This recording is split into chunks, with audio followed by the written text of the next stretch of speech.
यदि कोई साधक अपने जीवन का यही ध्येय बना ले, व्यापार कर रहा हूं या मैं नौकरी कर रहा हूं तो मैं अपने गुरु के लिए कर रहा हूं, और कोई व्यापार प्रारंभ किया तो उतनी ही कड़ी मेहनत होती। तो प्रश्न उनका ये था कि यदि मैं अपना पूरा समय उसी में व्यतीत करता हूं, क्योंकि मेहनत करूंगा तभी मैं गुरु को भेंट करूंगा, तो मेरा साल भर में मैक्सिमम समय तो व्यापार में चला जाता है, तो मैं दर्शनों से वंचित हो जाता हूं। तो सेवा प्रमुख है या साधना? सबसे पहली बात है, यदि किसी साधक ने 100% अपने गुरु को सामने रखते हुए ये लक्ष्य बनाया है, तो लक्ष्य क्यों बनाया? क्योंकि उस साधक ने देखा कि इस समय मेरे गुरु को किस चीज की आवश्यकता है।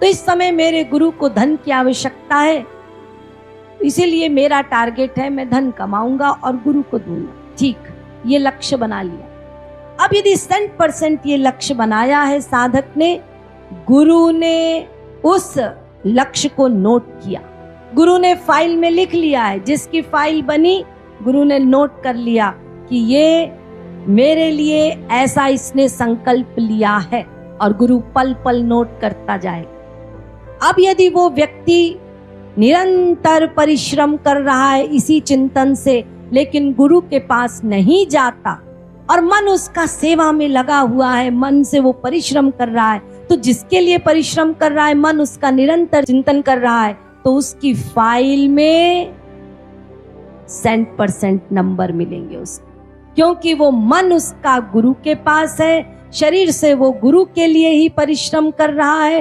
वो ना जाए गुरु के पास, उसको उतना ही फल मिलेगा, प्लस जो सुख एक साधक को गुरु के दर्शन पे मिले, उससे 1000 गुना अधिक सुख उस निष्काम भक्त को उसकी सेवा के लिए मिले।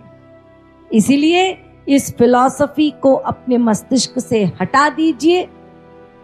महाराज जी कहते हैं, साधक के लिए प्रमुख है सेवा, सेवा धर्मः परम गहनो योगिनाम अपि गम्यः। सेवा से ही लक्ष्य की प्राप्ति होगी। सेवा से मतलब चाहे शरीर की हो, चाहे धन की हो, चाहे मन की हो। तो इसीलिए ये नहीं समझना कि हम गुरु के पास नहीं जा पा रहे। हाँ, यदि कोई संसार में है, घोर संसार में आसक्त है, पैसे के पीछे पागल है, अनाप शनाप संसार में खर्च कर रहा है, बच्चों पर, बीवी पर, अपने ऊपर, लेकिन गुरु की सेवा नहीं करता, तब तो गड़बड़। तब उसकी फाइल में ये लिखा जाएगा, ना गुरु की सेवा ना गुरु दर्शन, सब 0 मिलता चला जाएगा।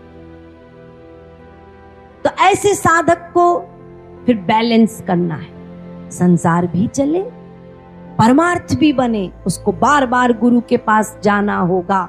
और उसके लिए भी मान लीजिए किसी ने टारगेट बनाया और बीच में, अरे इस मन का बुद्धि का कोई भरोसा नहीं, गड़बड़ा गई, जाओ गुरु के पास चले जाओ। तुरंत आप समतल भूमि में साइकिल चला रहे हैं, अचानक सामने दिख रहा है पहाड़, जिस पर उस पहाड़ पर चढ़ना है।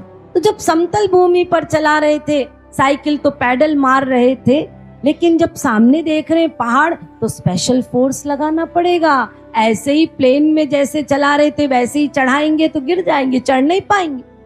Special force. हाँ, जब पहाड़ की चोटी से नीचे उतरेंगे तो पैडल भी मत मारिए, अपने आप साइकिल चलेगी। ठीक इसी प्रकार आप जीवन में चल रहे हैं, अचानक डिफिकल्टीज आ गई।